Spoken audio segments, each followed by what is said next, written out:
Before we begin, lock your doors, turn down the lights, and remember, sometimes the scariest stories are the ones that really happened.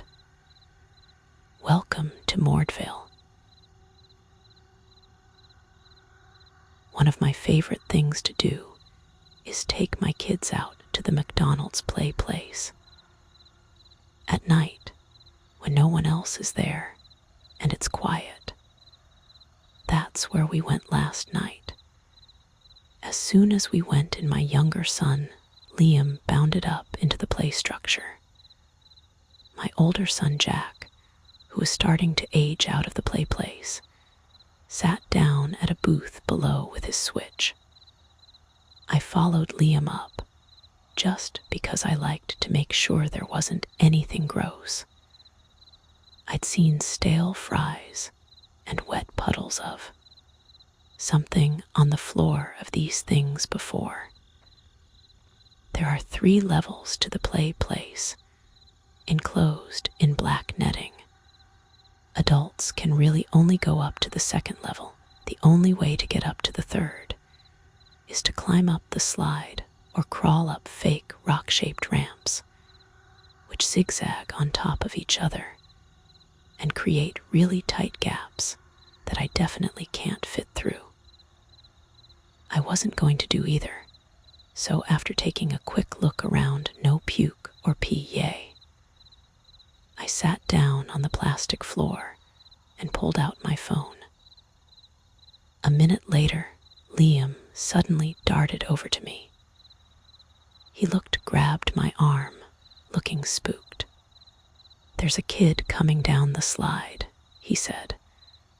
But we were all alone, weren't we? Jack was still sitting at the booth down below, playing his Switch. There were no other parents in the play place room, and if there was a kid in here alone, I would have seen or heard them before now. Unless they were hiding, I swallowed. That wasn't a great mental picture. Some random kid hiding in the slide, waiting to scare us. I stared at the opening to the yellow slide. No one came out. "You saw someone?" I asked. "I heard a noise," he said, "and I got scared. I think that's just the air conditioning. Here's the thing. If it were any other kid, I wouldn't be concerned. Kids make up stories.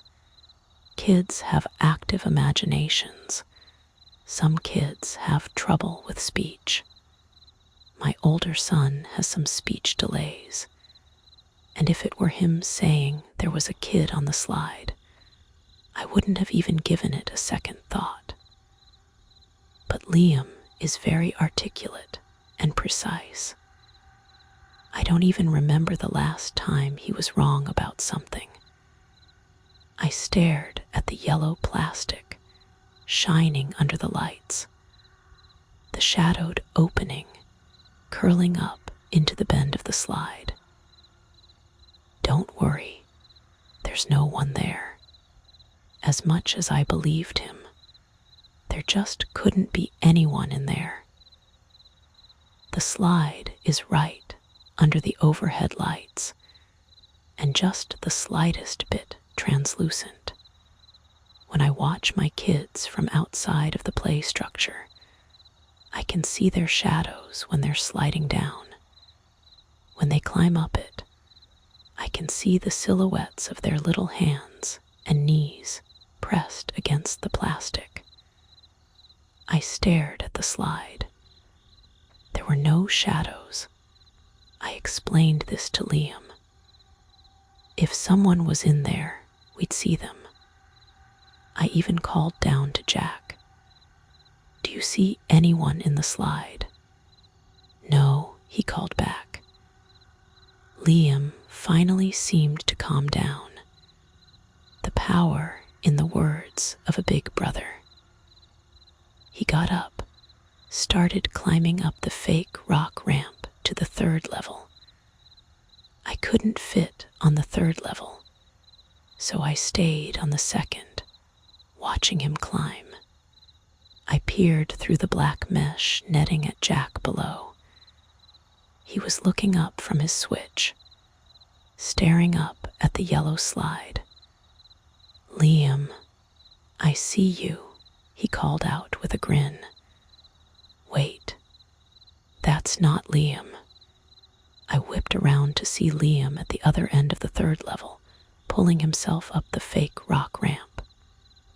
"You see someone in the slide," I shouted down. "Yeah," Jack laughed. Again, my son has speech delays. Sometimes he doesn't say what he means exactly. Sometimes he's quoting a video. Sometimes he's daydreaming. Or sometimes he's saying what he thinks would be funny if it were happening. "Is someone actually in there?" I called down. "Maybe," he said. "I don't know." I stared at the yellow plastic slide, looping down from the third level like a snake. Stared at the shiny plastic under the lights. The shadowed opening. There was a hand, 2 fingers barely poking out from within the curve of the slide. "Liam, Liam, come here." I couldn't reach the third floor, where Liam was.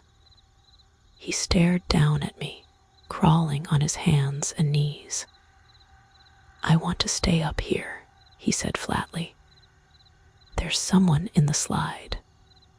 I glanced back at the opening. The hand was gone. Maybe I did imagine it.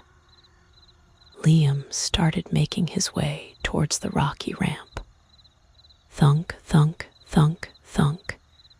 I could see a shadow moving through the slide. The shadows of 2 hands pressed against the plastic of the slide, moving upwards, climbing the curve, following Liam. "Hurry," I shouted. "Jack, get someone." I got on my hands and knees and crawled towards the rocky ramp. The plastic pushed into my shoulders.